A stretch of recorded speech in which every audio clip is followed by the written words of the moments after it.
Hi! Welcome back to my channel.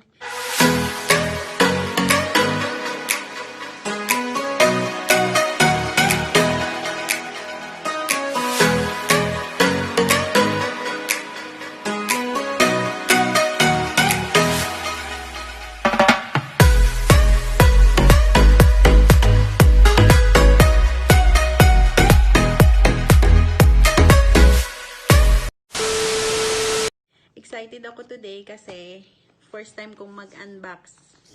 Pagagawin ko lang sa work and hindi ko na mapigilan yung sarili ko na mag-unbox kasi first time kong magkaroon ng Gopro Hero7. Nagustuhan ko siya kasi nabasa ko yung reviews, maganda. Tsaka mahilig ako sa black, color black kasi ito. And maganda yung stabilization. Nabili ko to sa Jarir Bookstore dito sa Saudi Arabia. One of the famous store na bilihan ng mga gadget.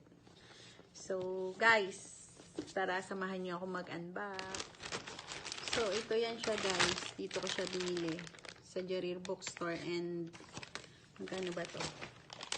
It's 1,539 SR, mga 19,500 pesos sa atin, mga ganon. So simulan na natin. Ayan.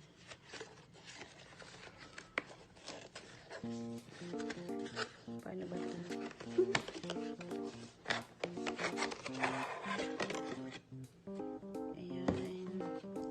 It's sabi dito 12 MP tapos 4K 60 videos, I don't know, 33 feet sa water, may GPS siya, HDR, slow-mo, live streaming, kaya binili ko din, pinag-ipunan ko kasi gusto kong i-try mag sa live streaming. Hyper smooth, ano ba yan? Ayan, 12 MP. So, ayan siya guys. So, okay natin. Meron siyang manual, battery,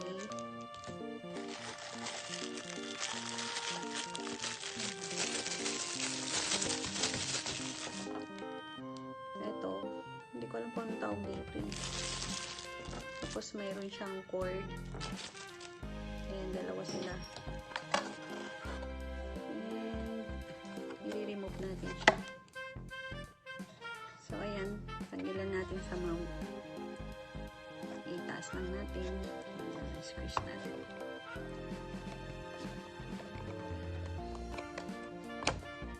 Ayan, natanggal na siya.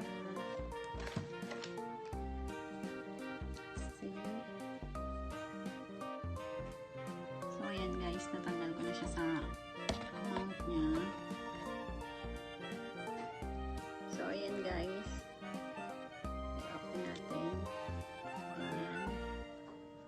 And tanggalin natin siya dito.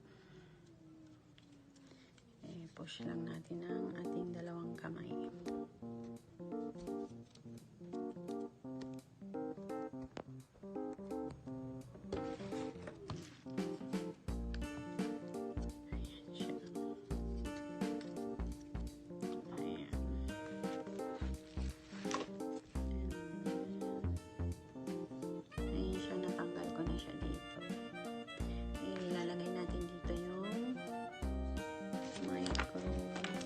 The battery o yung SD card. Tanggalin natin tong turtle na to kasi ano lang to, display lang siya.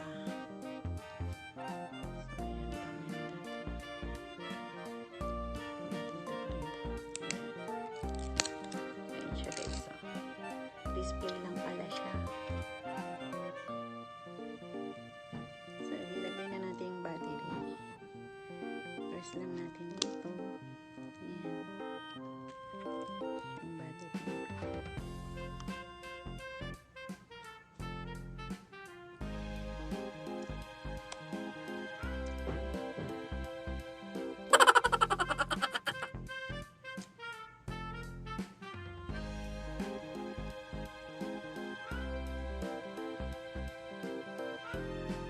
Ginagawa mo.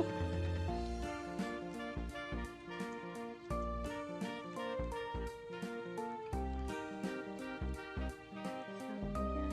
Nilagay ko na yung battery. Ito, yung ganyan. Dapat nandito yun sa taas. And close na natin.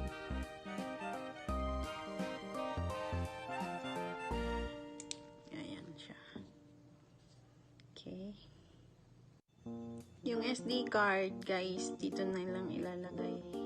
Since hindi pa ako nakakabili ng SD card, hindi ko pa maipapakita sa inyo kung paano ilagay yung SD card. Pero dito lang din, doon sa tabi ng battery.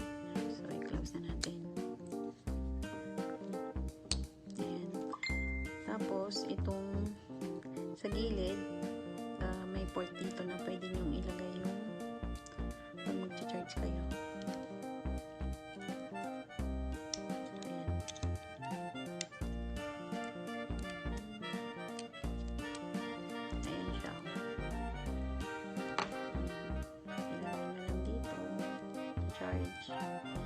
Make sure na i-charge nyo muna yung inyong GoPro bago nyo siya gamitin. I-charge natin siya.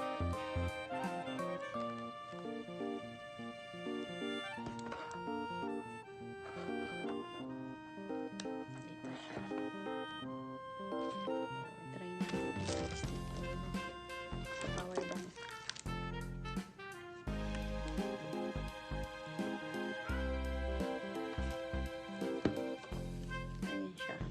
Charge na siya, guys.